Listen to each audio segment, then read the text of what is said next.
Terus bagaimana hubungan dengan anak saya yang sekolah di pesantren, Pak?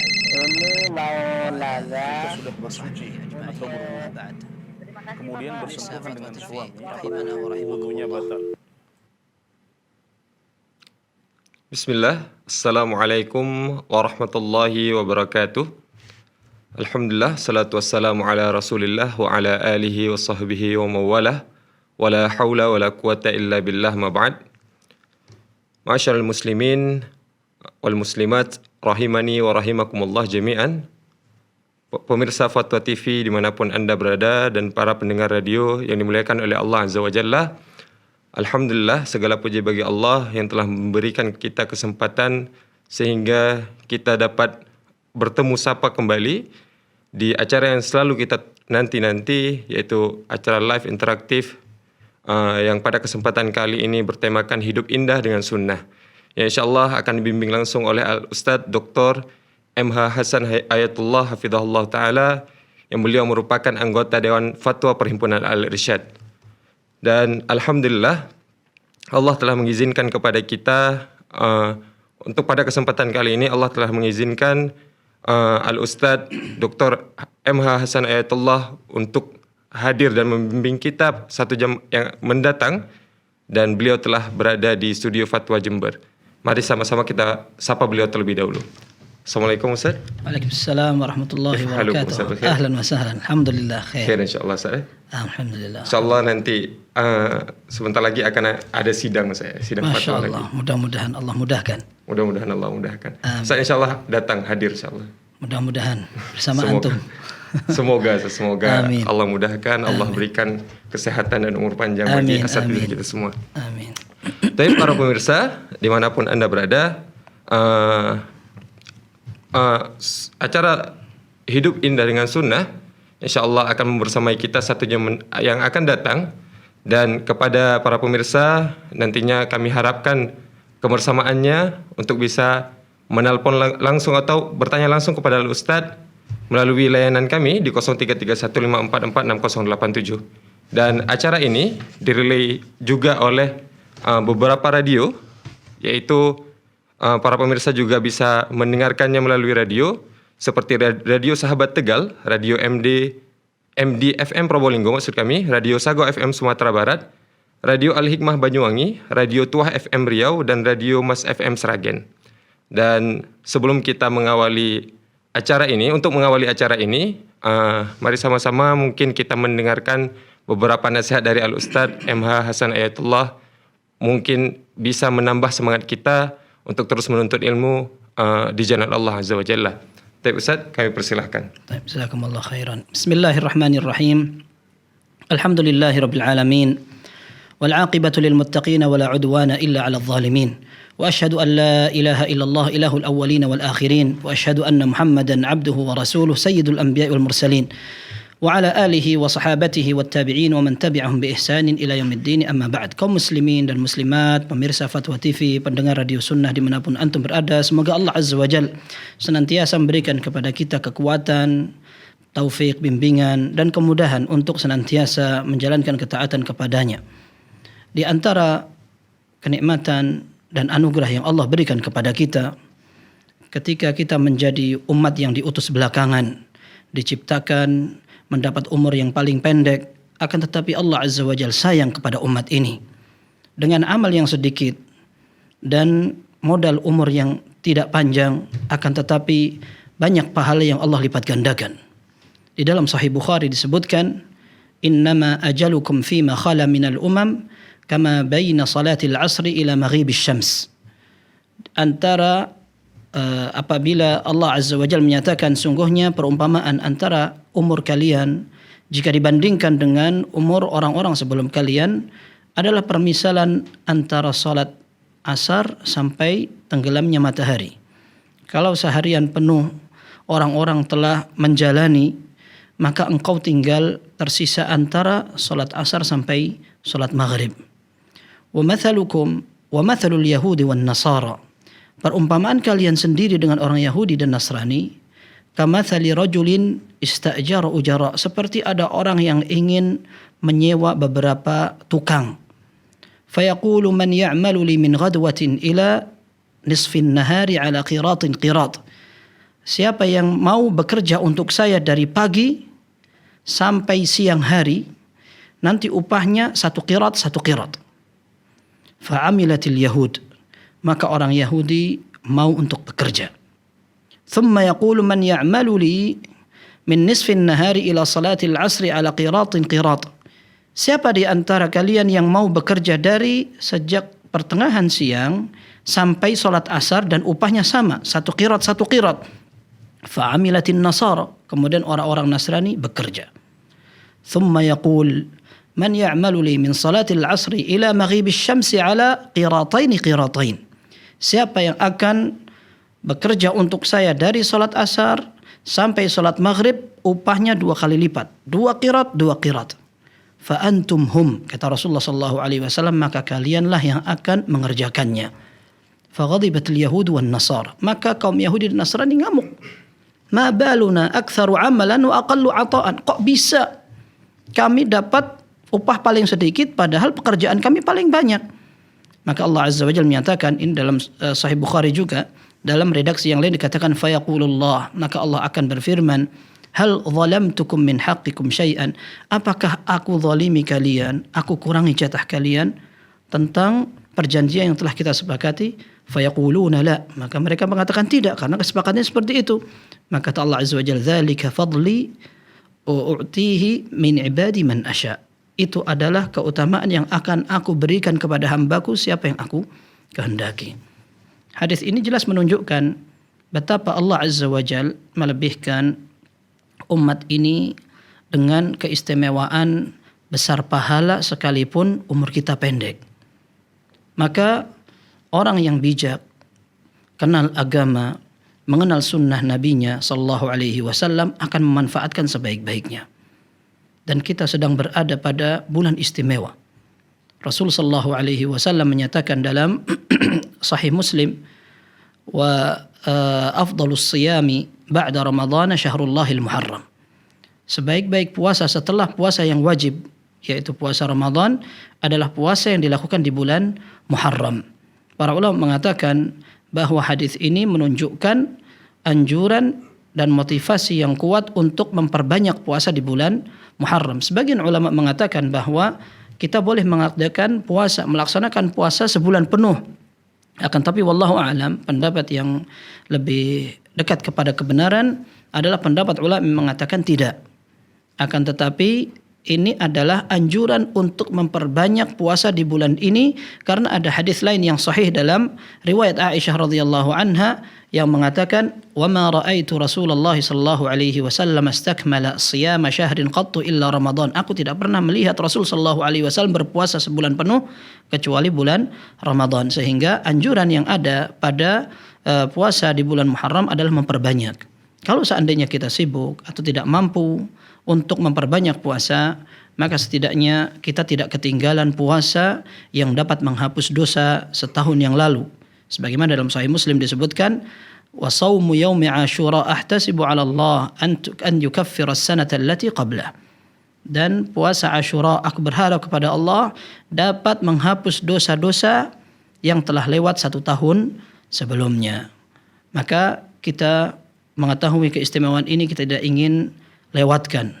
Kita persiapkan dan kita ajak orang-orang yang kita cintai untuk melaksanakannya. Sebagaimana dalam Sahih Bukhari dan Muslim, Rasulullah sallallahu alaihi wasallam pernah memerintahkan para sahabat untuk melaksanakan puasa ini sampai ke kampung-kampung.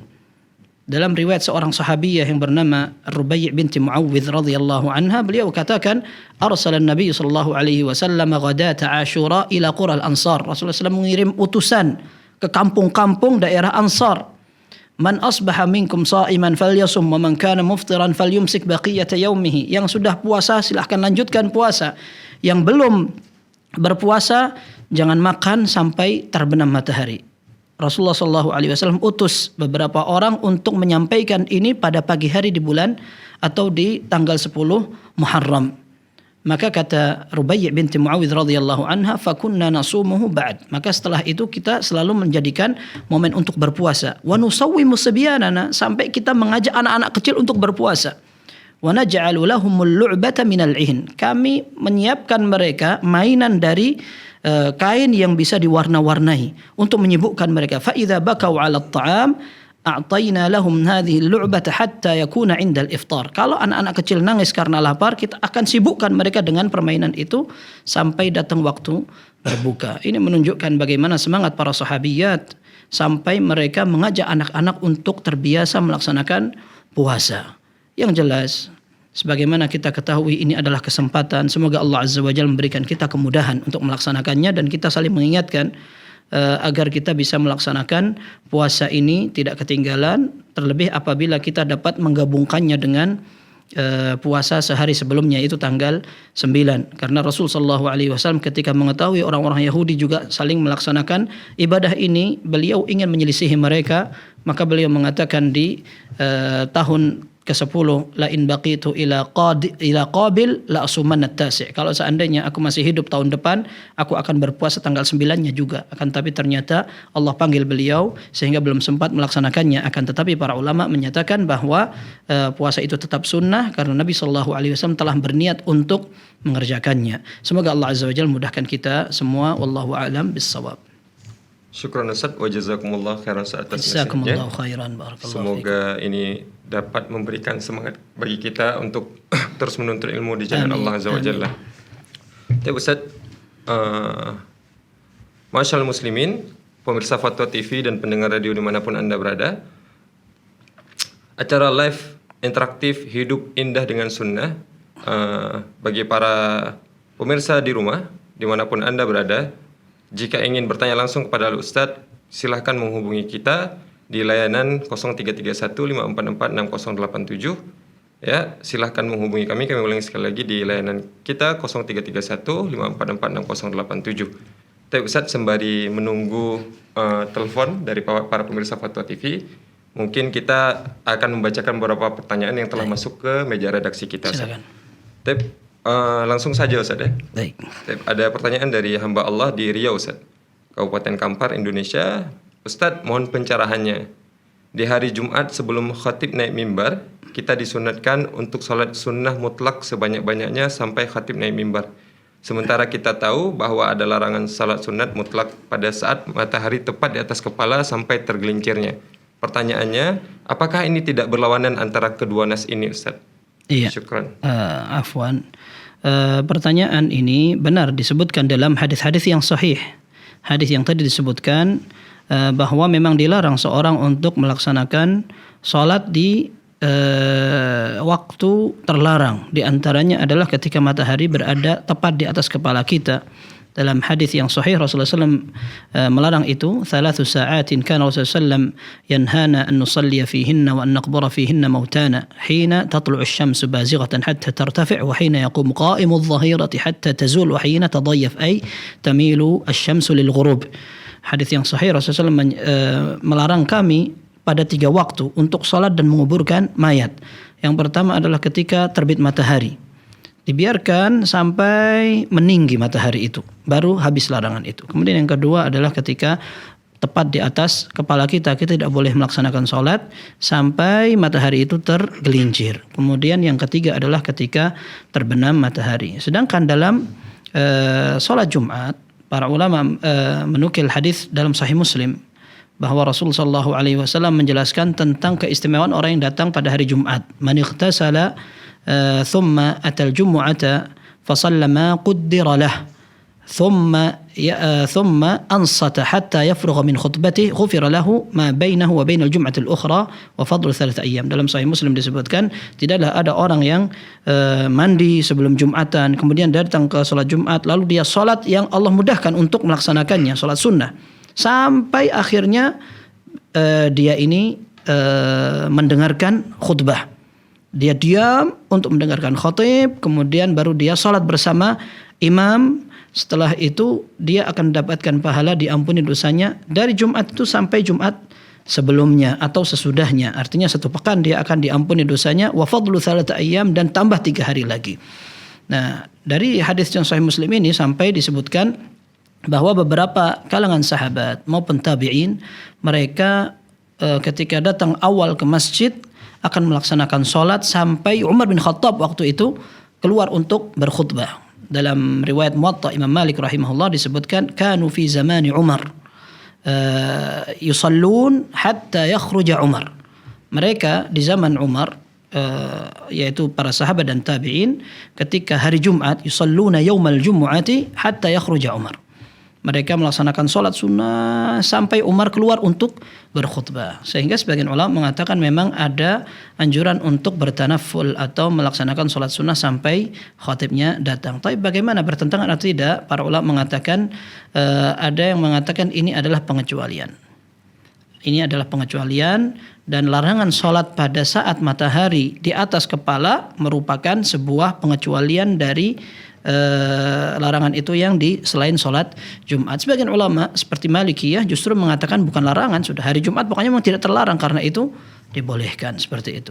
Nah, jadi yang jelas memang secara zahir terlihat ada kontradiksi, akan tetapi seperti tadi penjelasan para ulama bahwa larangan itu berlaku kecuali hari Jumat. Kecuali hari Jumat. Ini yang seperti ditekankan oleh mazhab Syafi'iyah dan sebagian pendapat mazhab Hanabilah, wallahu a'lam bissawab. Syukran Ustaz wa jazakumullah khairan atas jawabannya. Semoga yang bertanya dapat memahami jawaban tersebut. Ustaz, kita telah terhubung dengan Bapak Hengki Abdullah dari Jakarta. Assalamualaikum Fatwa TV. Assalamualaikum warahmatullahi wabarakatuh. Waalaikumsalam warahmatullahi wabarakatuh. Silakan Bapak. Assalamualaikum Ustaz MH, saya dari Jakarta. Waalaikumsalam warahmatullahi wabarakatuh. Silakan Pak Hengki. Tentang sholat Jumat juga. Dulu saya pernah tanya pada Ustaz tentang apabila khatib sudah naik mimbar dan jemaah baru datang langsung duduk dan ditegur oleh Rasul tentang sahabat Sulek itu, dan diperintahkan untuk berdiri sholat walaupun itu dikerjakan ringan. Namun Ustaz, ini ada, saya beberapa hari yang lalu juga membaca dari ensiklopedia larangan yang menurut Al-Quran dan Sunnah itu penulisannya itu kok jika imam sedang berkhutbah itu tidak ada sholat dan tidak boleh berkata-kata, itu merupakan hadis yang tidak ada asalnya, Ustaz. Nah ini saya mohon dijelaskan, kok ada ensiklopedia yang saya baca kok gitu. Itu pertama. Jadi larangan dan dalam khutbah tidak ada hadisnya. Kedua, tentang wanita haid yang memegang Quran juga. Dulu pernah Ustaz jelaskan juga, saya masih ingat. Tapi dalam ensiklopedia itu juga bahwa malah menganggap itu suatu kekeliruan, dan itu boleh untuk untuk memegang atau Al-Quran Ustaz dalam kondisi yang haid. Itu dijelaskan dalam buku tersebut. Jadi dari kedua hal itu saya mohon dijelaskan mana yang lebih tepatnya, itu lebih afdalnya Pak Ustaz. Terima kasih Ustaz. Ya, sama-sama. Terima kasih banyak Bapak atas kebersamaannya. Ya, fadhal Ustaz. Baik. Jazakumullah khair Pak Hengki atas pertanyaannya yang sampai mengulang pertanyaan kembali. Ya, pertanyaan pertama tadi dan juga pertanyaan kedua sebelumnya kita sampaikan bahwa ketika pembahasan yang kita ulas adalah pembahasan fikih yang memang ada kemungkinan untuk silang pendapat di antara kalangan fuqaha.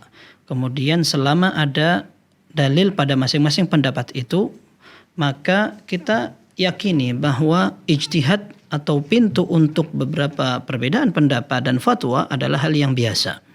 Sehingga masing-masing dari individu kaum muslimin diperintahkan untuk mencari yang sesuai dengan dalil. Setelah itu kalau ternyata ada pendapat lain, maka tidak mengapa. Tinggal dia toleransi saja, kemudian memaklumi kalau ada pendapat yang lain. Akan tetapi kita diperintahkan untuk mencari pendapat yang sesuai dengan dalil. Kalau ternyata pada kemudian hari kita tahu dalil yang kita pelajari tidak lebih kuat dari pendapat yang lain, tidak mengapa kita pindah ke pendapat yang lain. Karena itu merupakan sesuatu yang wajar dalam masalah fikih. Ini yang pertama. Yang kedua, pertanyaan yang tadi disampaikan. Pertanyaan pertama tentang tidak bolehnya seseorang untuk berbicara. Itu hukum asalnya pada saat khatib berbicara, maka kita tidak boleh untuk berbicara sama sekali. Hadis Nabi SAW, "Idza qulta li sahibika ansit yaumal jum'ati wal imam yakhthub faqad laghaut." Kalau kamu ngomong kepada orang di sebelah antum, "Hei, diam, dengarkan khatib sedang berbicara," maka Jumatmu sia-sia. Dalam hadis yang lain dikatakan, "Wa man massal hasa faqad lagha." Orang yang menyentuh kerikil di depannya mainan, maka dia akan sia-sia pahala Jumatnya. Betul.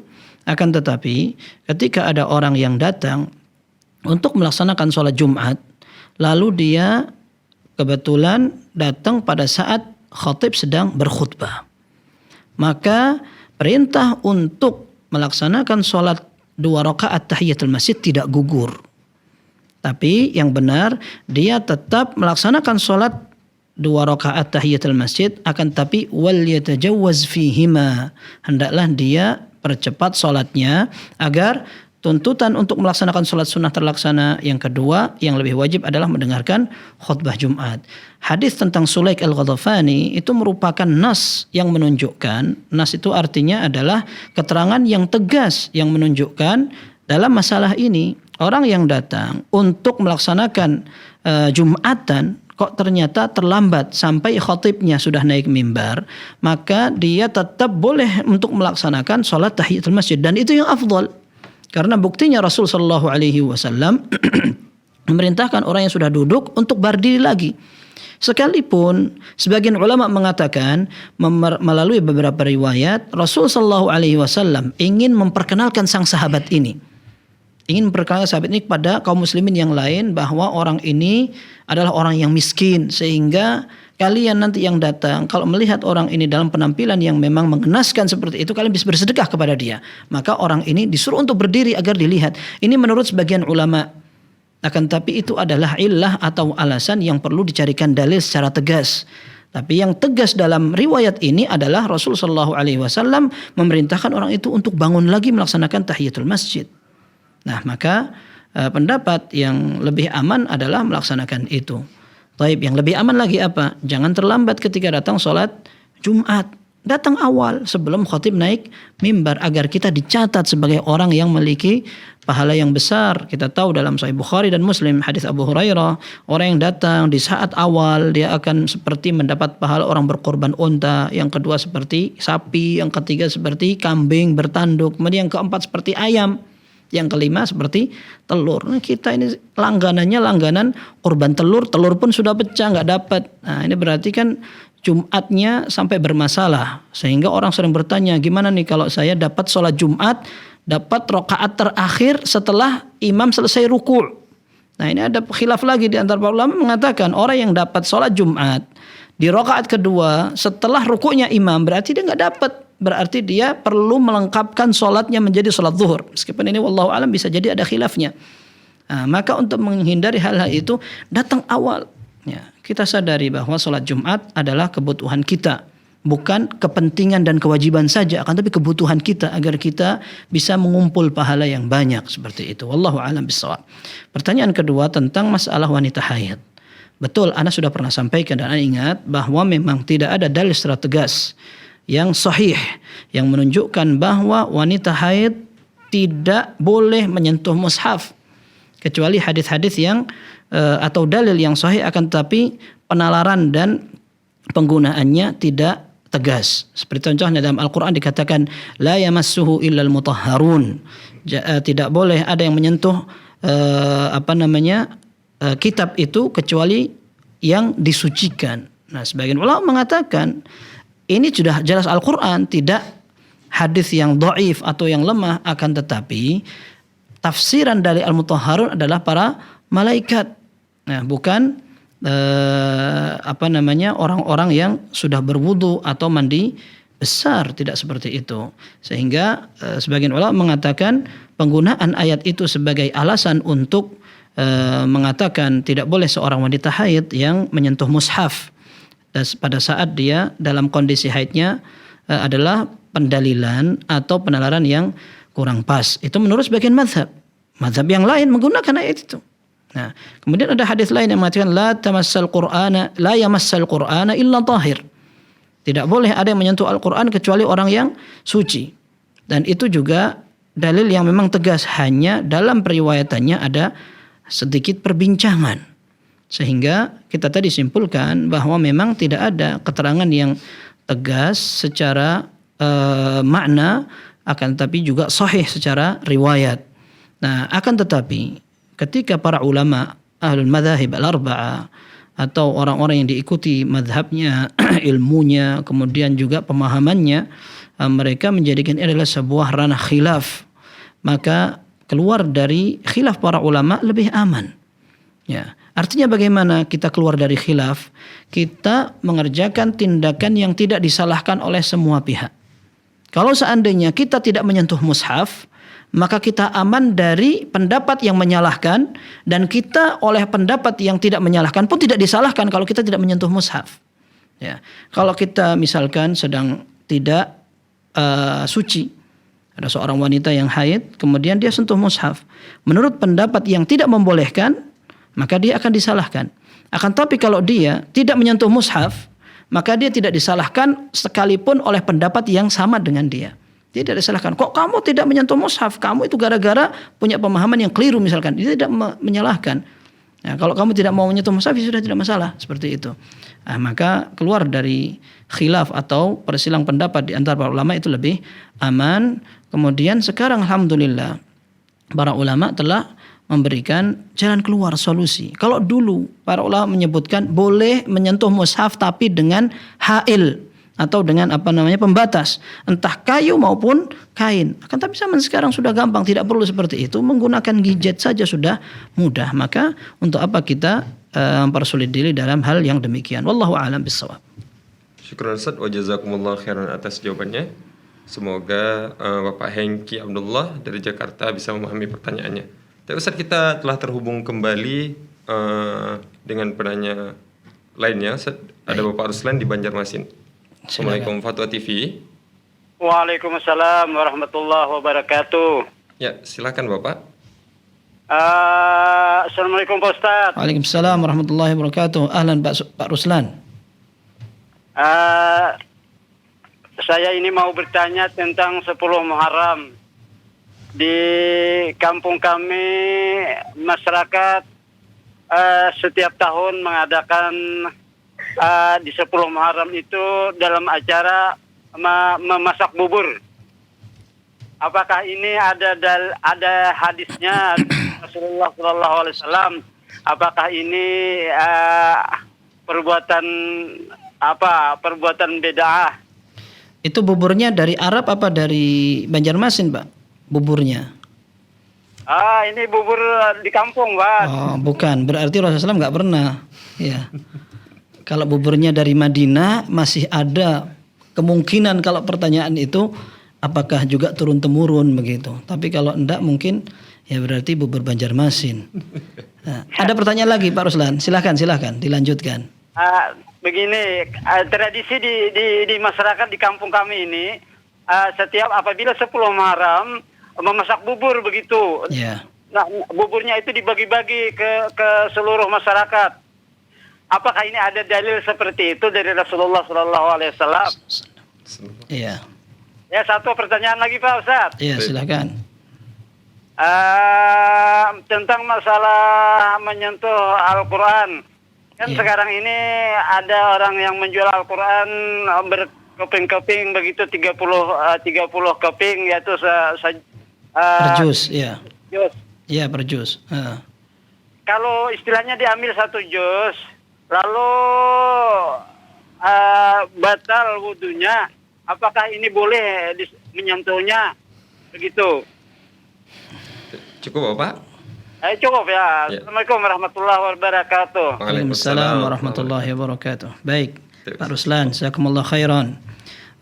Yang pertama adalah tradisi yang tadi ditanyakan itu ada juga di tempat kita, ya. Di tempat kita di Jawa mereka menamakan bulan Muharram dengan bulan Suro. Maka ada jenang suro. Jenang suro itu makanan juga yang dibuat semacam bubur atau yang semacamnya. Mereka buat di bulan ini. Ya, barangkali di tempat lain juga ada.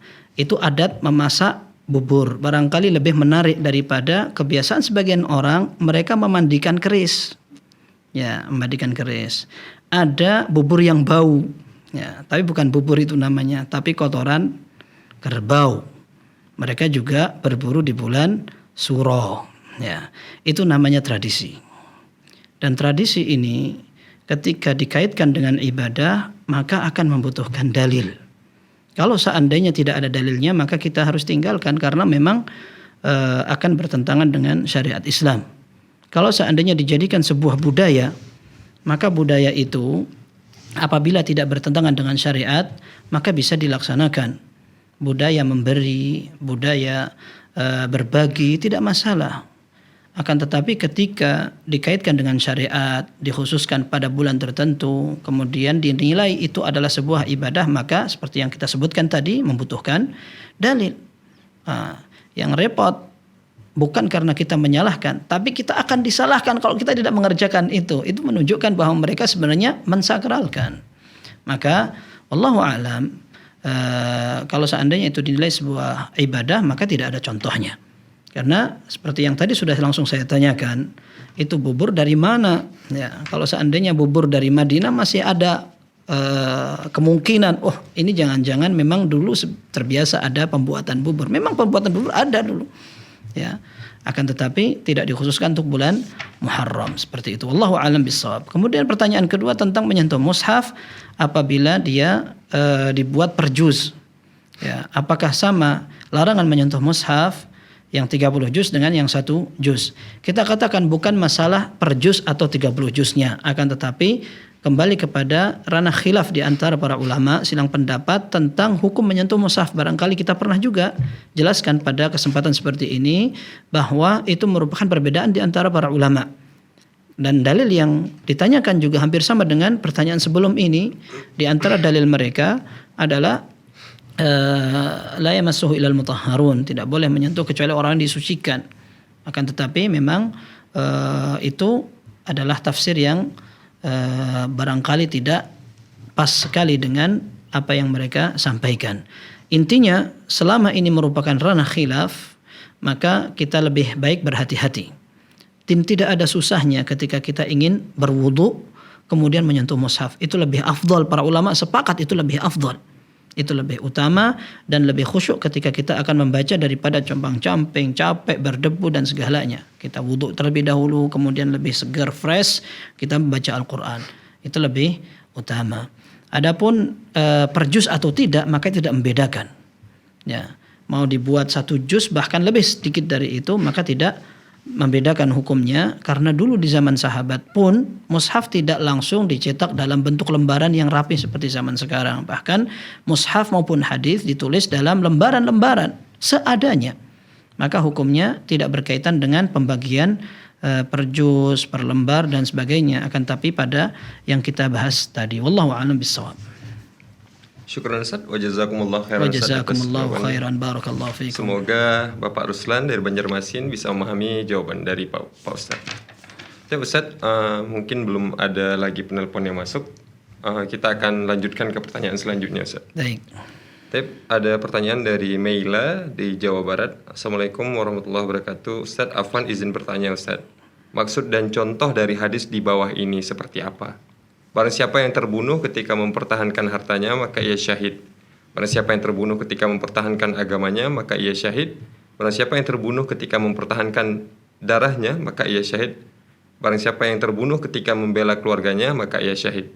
Hadis riwayat At-Tirmidzi nomor 1421, dan beliau berkata hadis ini hasan sahih. Fadhal Ustaz. Iya, hadis itu berbunyi man qutila duna malihi fahuwa syahid, wa man qutila duna dinihi fahuwa syahid, wa man qutila duna irdihi fahuwa syahid, wa man qutila duna ahlihi fahuwa syahid. Orang yang terbunuh karena mempertahankan hartanya, keluarganya, kehormatannya dan juga darahnya atau dirinya, ya, duna damihi fahuwa syahid. Ini hadisnya juga diriwayatkan oleh Imam Ahmad dan sanadnya sahih insyaallah. Para ulama menjelaskan tentang makna dari hadis ini adalah berkaitan dengan orang yang mempertahankan diri ketika akan ada orang yang mengganggu mereka. Ini yang juga dikenal oleh para fuqaha dengan daf'us sa'il, orang yang akan mengganggu mereka lalu tidak ada cara lain selain mempertahankan diri di depan orang-orang pengganggu ini, maka dibolehkan. Kok ternyata untuk mempertahankan diri kita lemah, akhirnya kita terbunuh, maka para ulama menyebutkan ini masuk dalam kategori syahidul akhirah. Syahidul akhirah artinya orang yang mendapatkan pahala syahid. Akan tetapi jenazahnya akan diperlakukan seperti orang yang meninggal biasa. Dimandikan, dikafani, disolatkan, baru dimakamkan seperti orang yang meninggal biasa. Ini namanya syahidul akhirah. Syahidul akhirah, na'am. Artinya pahalanya pahala orang yang mati syahid, akan tapi perlakuannya bukan seperti orang yang mati syahid.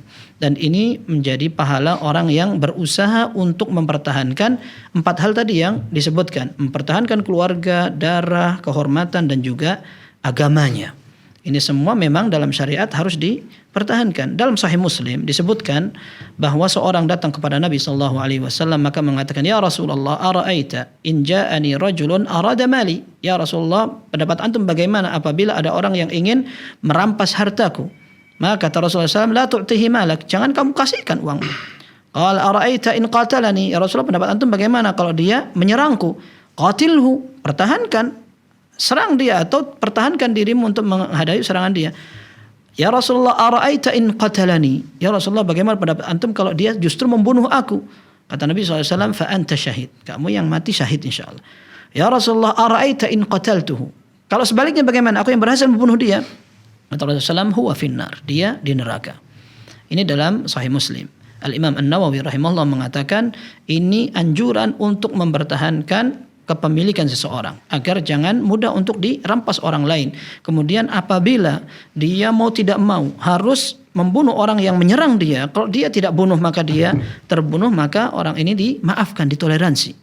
Apabila memang tidak ada cara lain selain membunuh. Kalau seandainya masih ada cara lain selain membunuh, maka dia bisa laksanakan atau dia lakukan yang lebih rendah dari itu.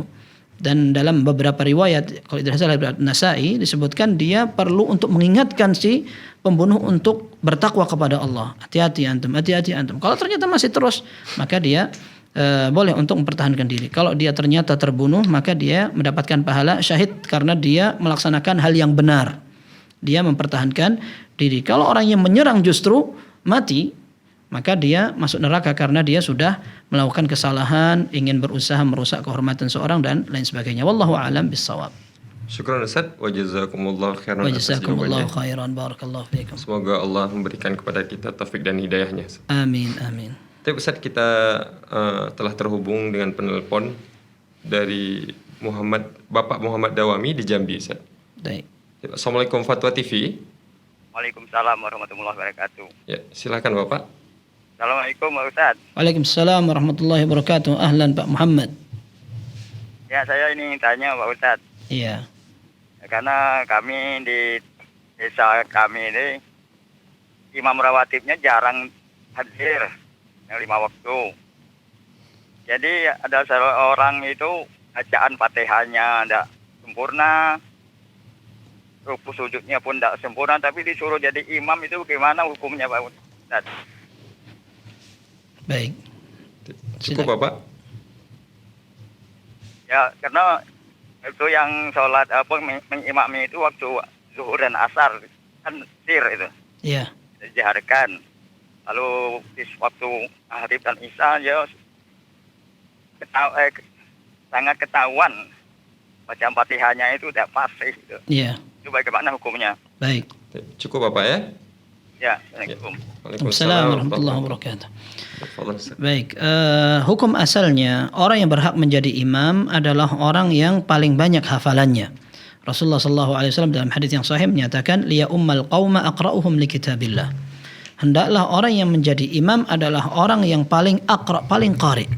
Dan paling qari maksudnya adalah aktsaruhum akhdhan lil Quran, orang yang paling banyak hafalannya. Otomatis biasanya orang yang banyak hafalan dia akan lebih sedikit salah dalam bacaan.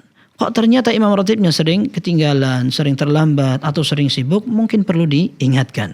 Adapun bacaan orang yang tidak sempurna, tidak fasih dan sebagainya, banyak kesalahannya, kalau seandainya kesalahan dan ketidakfasihan dia dalam membaca tidak sampai merubah huruf, tidak sampai merubah makna, maka para ulama mengatakan bahwa sholatnya masih sah. Sholatnya masih sah. Sehingga tidak mengapa sekalipun kalau seandainya bisa memilih orang yang lebih afdol bacaannya itu lebih utama. Nah, akan tapi kalau seandainya memang adanya itu, atau kalau seandainya dia tidak jadi imam, dia tidak mau sholat. Nah, sebagian orang ngamuk kalau diganti orang lain. Ya, dia merasa lebih tua, atau dia merasa lebih senior, lebih tinggi jabatannya, lebih kaya, atau bagaimana. Akhirnya dia pengen jadi imam. Sebagian orang seperti itu. Dan memang kalau seandainya dia tidak jadikan imam akan jadi gempa. Ya, ada orang sebagian seperti itu. Maka ya sudah disabarin saja, akan tetapi keabsahan sholat tetap akan tercapai manakala bacaan itu tetap tidak merubah makna. Dan contohkan oleh para ulama yang bisa merubah makna seperti membaca siratal ladzina an'amta alaihim. Ternyata dia baca siratal ladzina an'amtu. Nah, itu jadi doanya yang mestinya itu adalah jalan yang engkau beri nikmat, kok malah berubah menjadi yang aku beri nikmat. Nah, ini merubah makna, ini yang contohkan oleh para ulama, maka bacaannya bisa salah, ya sudah diingatkan kalau perlu, sudah tidak usah sholat di situ, atau didahului ketika masuk masjid, kemudian diingatkan dan sebagainya, ya dengan cara-cara yang bijak tentunya. Wallahu a'lam bishawab. Syukran Ustaz, jazakumullah khairan Ustaz atas jawabannya. Dan kami ucapkan jazakumullah khairan juga kepada Bapak Muhammad Dawami atas kebersamaannya. Tapi Ustaz, kita telah terhubung kembali dengan penanya selanjutnya, Ustaz, Ummu Rafif di Jakarta. Baik. Assalamualaikum Fatwa TV. Waalaikumsalam warahmatullahi wabarakatuh. Ya, kami persilakan Ibu. Assalamualaikum warahmatullahi wabarakatuh ya Ustaz. Waalaikumsalam warahmatullahi wabarakatuh. Saya mau menanyakan begini Ustaz, qadarullah saya ada kena penyakit yang mengharuskan saya kemo. Nah, kemo itu baru saya jalani 1 kali dan 2 minggu lalu kemo itu, dan sekarang ini sedang rambut saya itu sedang rontok-rontoknya karena pengaruh kemo itu. Memang sebelumnya juga dokter sudah memberitahu efeknya gitu. Hebat banget lah rontoknya. Apakah boleh Ustaz saya ini maksudnya saya botakin aja, tapi saya takut nanti saya itu terkena larangan yang menyerupai laki-laki gitu, karena rontoknya ini udah luar biasa Ustaz, udah di mana-mana di lantai di mana ya saya khawatir aja gitu. Apakah boleh saya mempercepat supaya rontoknya ini saya botakin aja sekalian? Apakah saya termasuk yang menyalahi aturan agama gitu Ustaz? Mohon nasihatnya Ustaz dan mohon doanya juga Ustaz. Assalamualaikum warahmatullahi wabarakatuh. Waalaikumsalam warahmatullahi wabarakatuh. Iya, semoga Allah Azza wa Jal menjadikan penyakit yang diderita oleh Ummu Rafif sebagai penggugur dosa. Dan kita berdoa semoga Allah Azza wa Jal menjadikan penyakit itu bisa sembuh total setelah menjalani pengobatan, dan barangkali kita sampaikan agar sabar. Alhamdulillah ada beberapa orang yang juga bisa menjalani penyakit itu dengan kemoterapi, kemudian alhamdulillah Allah beri kesembuhan. Tapi memang perlu kita sadari bahwa itu ujian dari Allah, kemudian kita harus bersabar, dan insya Allah Allah Azza wa Jalla maha sayang dan lebih dari diri kita sendiri, orang tua kita. Maka semoga Allah Azza wa Jalla memberikan banyak kasih sayang kepada Ummu Rafif dan Allah segera cepatkan sembuhnya. Dan memang itu merupakan konsekuensi ketika orang menjalani kemoterapi sehingga rambut-rambut itu rontok, dan itu merupakan hal yang wajar, tidak disalahkan seorang ketika rambut yang harusnya tidak boleh dipotong untuk seorang wanita karena itu adalah perhiasannya. Akan tapi karena itu merupakan salah satu dampak dari pengobatan, maka tidak mengapa. Adapun justru dicukur langsung, ini justru menyelisihi fitrah, ya, menyelisihi fitrah, maka kita tidak anjurkan. Bahkan kalau seandainya nanti betul-betul pelontos dan botak, kemudian ingin menggunakan obat agar rambut itu bisa tumbuh, maka dibolehkan selama terjamin dari efek samping yang berbahaya. Insya Allah tidak apa-apa, karena justru yang seperti itu membuat penampilan terganggu. Maka tidak mengapa seorang menggunakan obat agar cepat tumbuhnya rambut itu, seperti itu. Tapi bukan justru dipercepat untuk dibotakin atau dipelontoskan. Dan semoga Allah Azza wa Jal segera sembuhkan Rafif sebelum rambut itu habis. Kalau seandainya habis, itu tidak mengapa juga.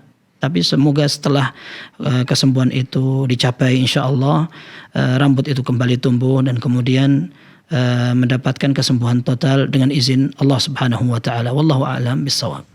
Syukran Ustaz wa jazakumullah khairan Ustaz atas jawabannya. Semoga menambah kepada kita keimanan dan ketakwaan, dan kami doakan kepada Umur Rafif semoga dimudahkan semua urusannya dan dipercepat kesembuhannya. Amin. Baik Ustaz, kita berpindah ke penelpon selanjutnya Ustaz. Baik, silahkan. Ada Ibu Rosmini di Pacitan. Ya, Assalamualaikum Fatwa TV. Waalaikumsalam warahmatullahi wabarakatuh. Ya, persilahkan Ibu. Iya. Assalamualaikum warahmatullahi wabarakatuh, Ustaz. Waalaikumsalam warahmatullahi wabarakatuh. Silahkan Bu Rosmini. Iya, terima kasih. Ini saya merawat ibu saya yang sedang sakit kena stroke, Ustaz. Yang saya matur dulu ketika saya merawat dulu, pernah saya jatuh dan saya dioperasi tangan saya sampai saya sekarang belum sembuh penuh. Sekarang yang saya tanyakan, kalau surat-surat apa yang sebaiknya dibacakan untuk ibu saya yang sedang kena stroke itu? Kadang-kadang itu bicaranya itu sudah kesana kesini, dan sholatnya itu kadang itu sudah gimana ya, sebentar sekali itu.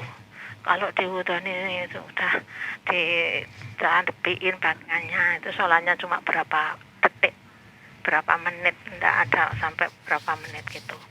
Terus kalau tidak saya wudhuni, itu apakah saya berdosa atau bagaimana?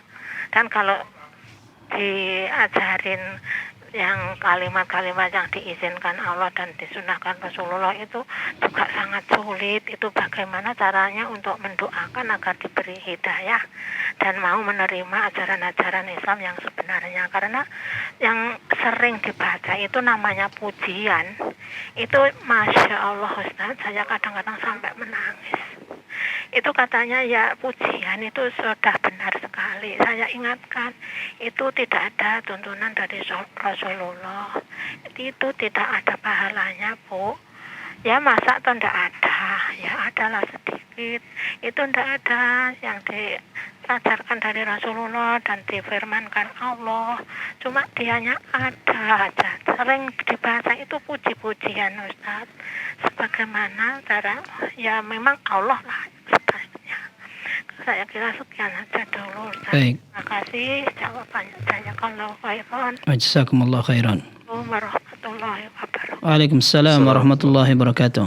Iya, Bu Rusmini, saya juga doakan semoga Allah Azza wa Jal menjadikan penyakit Ibu Rusmini dan juga ibunya Ibu Rusmini menjadi penggugur dosa, kemudian segera Allah berikan kesembuhan, menjadikan pahala Ibu Rusmini juga banyak ketika merawat ibunya Bu Rusmini, dan ini menjadi pahala berbaktinya kepada orang tua, terutama ketika memang sudah uzur. Yang kedua, pertanyaan tadi berkaitan dengan beberapa hal yang memang berkaitan dengan ibadah semuanya. Yang pertama bacaan apa yang berkaitan dengan ruqyah. ya, agar ibu bisa lebih baik, maka memang tidak ada dalil yang khusus yang menunjukkan tentang ayat-ayat ruqyah kecuali yang sering dibahas seperti qul huwallahu ahad, qul a'udzu birabbil falaq, qul a'udzu birabbin nas, ta'awwadz bihima fama ta'awwadza muta'awwidzun bimithlihima atau kama qala sallallahu.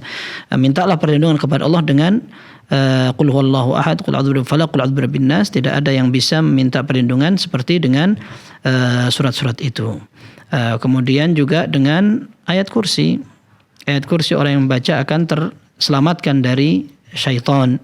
Kemudian ayat kursi Allahu la ilaha illa huwal hayyul qayyum itu bisa dibaca. Kemudian 2 ayat terakhir dari surat Al-Baqarah itu juga bisa dibaca. Bisa dibaca.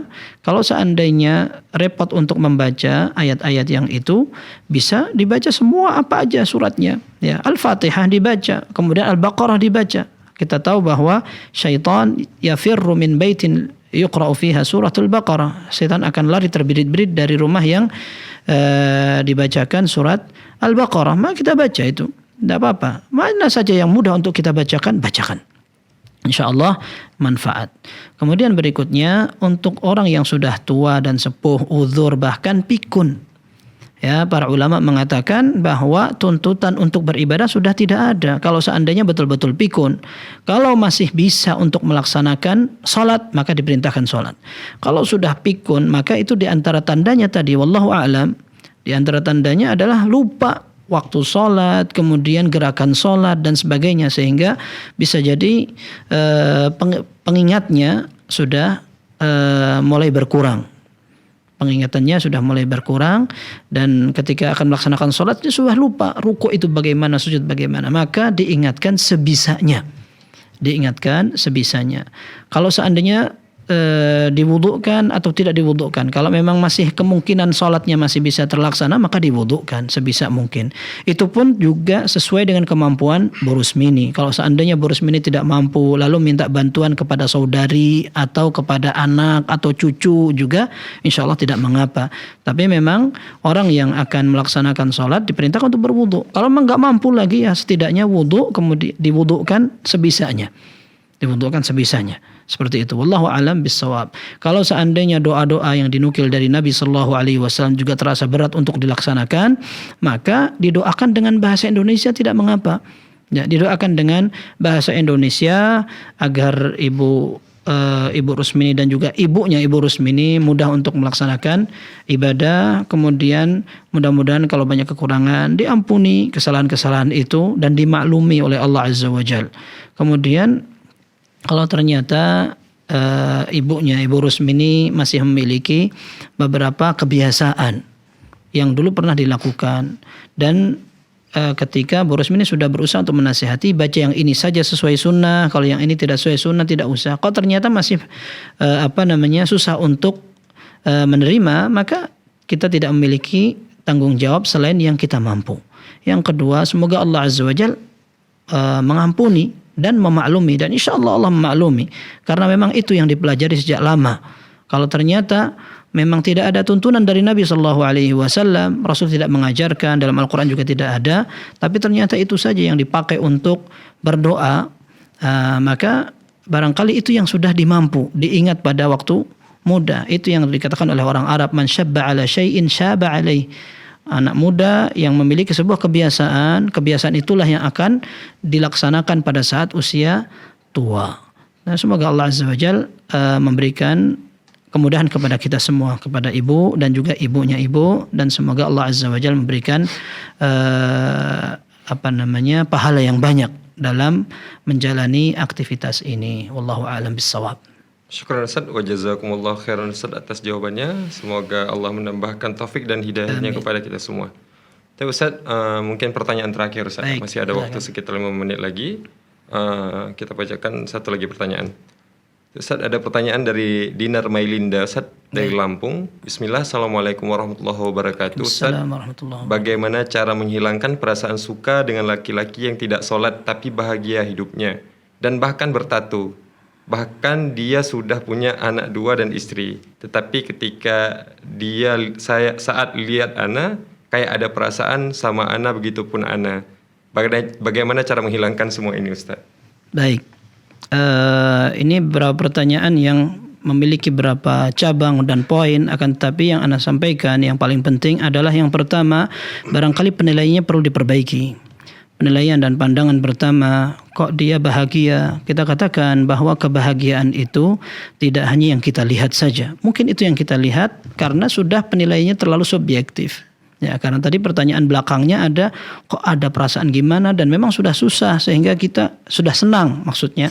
Sehingga penilaian kita seolah dia bahagia sekali. Kita tahu bahwa kebahagiaan itu bukan tipuan kamera, medsos, penampilan di depan masyarakat. Ya. Maka bisa jadi ada orang mengekspos aktivitasnya di restoran, tempat lain, jalan-jalan dan sebagainya, tapi ternyata di dalam rumah tangganya hancur lebur. Kita hanya punya standar kemakmuran dan keromantisan seorang ketika masing-masing memiliki agama. Khairukum li ahlihi wa ana khairukum li ahli. Kata Nabi SAW dalam hadis yang sahih, sebaik-baik kalian adalah orang yang paling baik pada keluarganya dan aku yang paling baik. Maka tidak mungkin ada orang baik kalau seandainya tidak kenal agama. Maka di antara bentuk ketidakbenarannya adalah ketika melihat anti.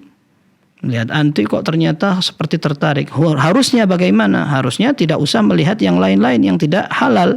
Ya, kalau seandainya dia benar, cukup harmonis dengan keluarganya, nggak perlu harus cari rumput yang belum dipetik. Kan begitu. Sehingga bisa jadi itu merupakan bukti bahwa itu tidak benar.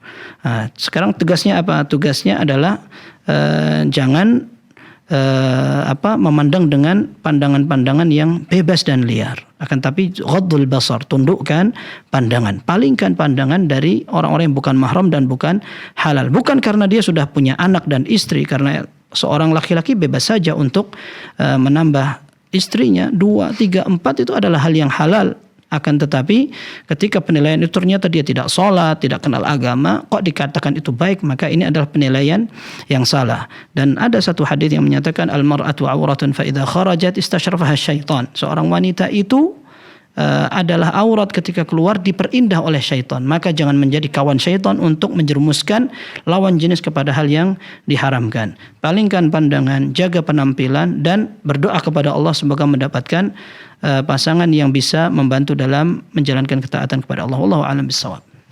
Syukran Ustaz wa jazakumullah khairan atas jawabannya Ustaz. Dengan ini maka berakhirlah seluruh pertanyaan pada kesempatan kali ini. Dan kami ucapkan jazakumullah khairan Ustaz atas kebersamaannya. Jazakumullah telah khairan. bersama kita selama 1 jam ini Ustaz. Kami ucapkan jazakumullah khairan sekali lagi Ustaz. Kemudian kami ucapkan juga jazakumullah khairan kepada seluruh pemirsa dimanapun Anda berada dan para pendengar radio atas kebersamaannya, terkhusus bagi para pemirsa yang telah ikut bertanya langsung kepada Al-Ustadz. Kami ucapkan terima kasih banyak sebanyak-banyaknya. Kemudian kami informasikan kepada seluruh pemirsa untuk terus ikut di setiap rangkaian acara Fatwa TV yang bisa Anda lihat rinciannya di website kami di www.fatwatv.id. Kemudian untuk update pertanyaan bisa Anda akses melalui website kami di www.dewanfatwa.com. Saya mewakili kerabat kerja yang bertugas dari studio Fatwa TV Jember. Pamit undur diri. Wassalamualaikum warahmatullahi wabarakatuh. Ya Allah. Terus bagaimana hubungan dengan anak saya yang sekolah di pesantren? Ini mau nanya Sudah bersuci atau berwudu. Terima kasih Kemudian Bapak. bersentuhan dengan suami.